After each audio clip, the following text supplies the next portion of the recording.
कल हमने सुना कि अजामिल गुरुदेव के समक्ष बैठकर अपनी शिक्षा ग्रहण कर रहा है, परंतु गुरुदेव ने दिन बीत गया, उसे टोका नहीं। कक्षा समाप्त होने के बाद अजामिल ने गुरुदेव को प्रणाम किया और वापस घर जाने के लिए चलने लगा, तो पीछे से गुरुदेव का कुछ स्वर उभरा,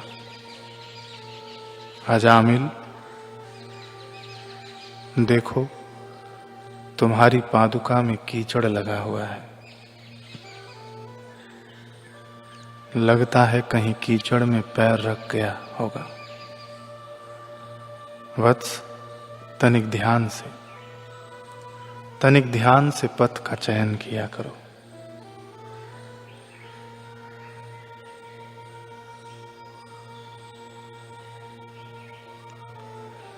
क्या रहस्य भरी गुरुदेव की इन वचनों को अजामिल समझ पाएगा या नहीं?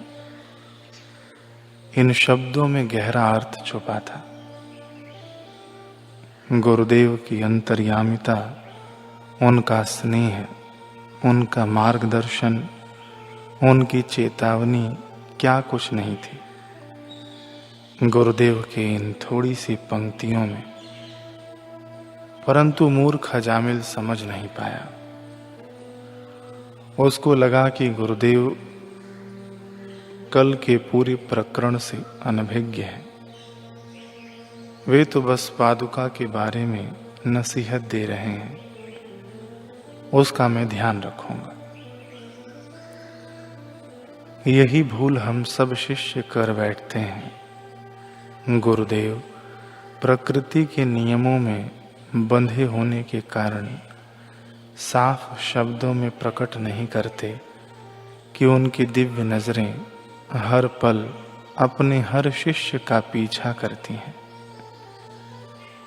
वे प्रकृति के नियम को खंडित नहीं करना चाहते, परंतु अंतर्यामी गुरुदेव सब कुछ जानते हैं। वे जानते हैं हमारी हर त्रुटि को, हमारी हर खामी को, लेकिन उसे प्रकट कर हमें शर्मिंदा करना उनका मकसद नहीं। वे तो बस हमें सुधारना चाहते हैं। इसके लिए वे हर संभव प्रयास करते हैं, हर पल हमारा मार्गदर्शन करते हैं। ढके छुपे शब्दों में हमें आगाह करते हैं, परंतु शायद हम इन संकेतों को समझ नहीं पाते। यही भूल अजामिल से भी हुई। वह गुरुदेव के शब्दों के मर्म को समझ नहीं पाया। चलते चलते अजामिल फिर उसी पड़ाव पर जा पहुंचा जहां से एक रास्ता कल वाला था, या यूं कह लो कि काल वाला था, और एक रास्ता बाहर से घर की तरफ जाता था। आज अजामिल ने बिना किसी कश्मकश के कल वाला रास्ता घर जाने के लिए चुन लिया। आज तो उसने आत्मा की आवाज को उठने तक का समय नहीं दिया। कदमों में भी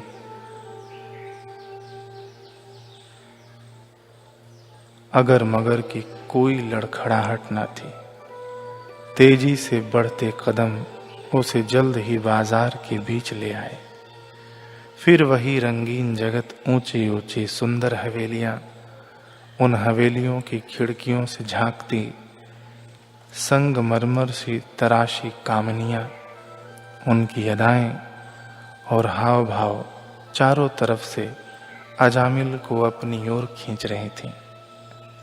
तभी अचानक पीछे से उसके कंधे पर किसी ने हाथ रखा और कहा, क्यों देव, यूं ही बस दूर दूर से देखते रहोगे या हमारे गरीब खाने में हमें सेवा का अवसर भी दोगे?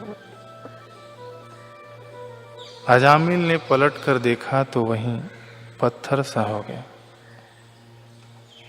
क्योंकि उसके सामने जैसे स्वर्ग की कोई अप्सरा खड़ी थी। उसे देख अजामिल न रहा। उसके वर्षों का तप उस गणिका के सौंदर्य की तपिश से मोम की तरह पिघलने लगा। कुछ क्षण वहां ठहरकर गणिका मुस्कुराकर आगे बढ़ गई, लेकिन दूर जाती गणिका मानो अजामिल का सारा सुख चैन लूटकर अपने साथ ले गई।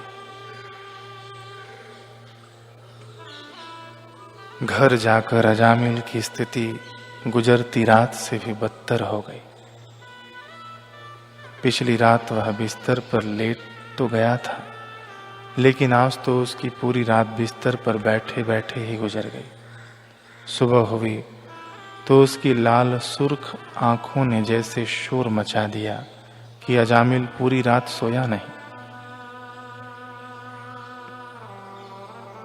पिता ने कारण पूछा तो उसने बहाना बनाकर टाल दिया, परंतु अब आश्रम न जाने का क्या बहाना बनाए, उसे यह नहीं सूझ रहा था। मदिरा सेवन करने के बाद जैसे दूध पीने की इच्छा नहीं रहती, वैसे ही उस गणिकापुरी की सैर के बाद अजामिल का मन आश्रम जाने का नहीं हो रहा था। यह उसकी जिंदगी का पहला ऐसा मनहूस दिन था जब उसे आश्रम जाना कांटे जैसा प्रतीत हो रहा था। लेकिन घर में क्या कहता, सो उसे जाना ही पड़ा।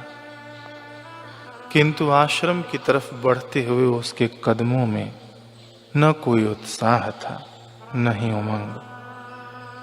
भीतर एक मायूसी छाई थी। शायद उसका कुछ खो गया था, परंतु क्या? यही सोचते विचारते कब वह आश्रम पहुंच गया, उसे पता ही न लगा।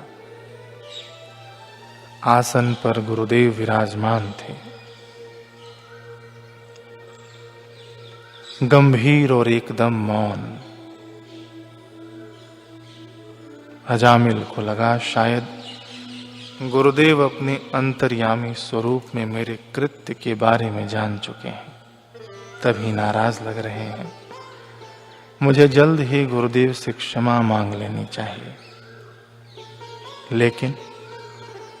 लेकिन मन ने फिर पासा फेंका, अरे ऐसा करेगा तो सबके सामने बेइज्जत हो जाएगा, फिर दोबारा आश्रम में कदम कैसे रखेगा?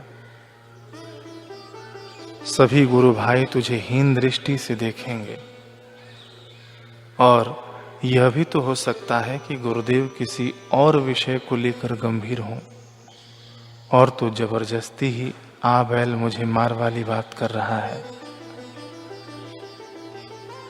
पहले जरा पूछ तो ले गुरुदेव ऐसे मौन और गंभीर क्यों है? अजामिल गुरुदेव की तरफ आगे बढ़ चला।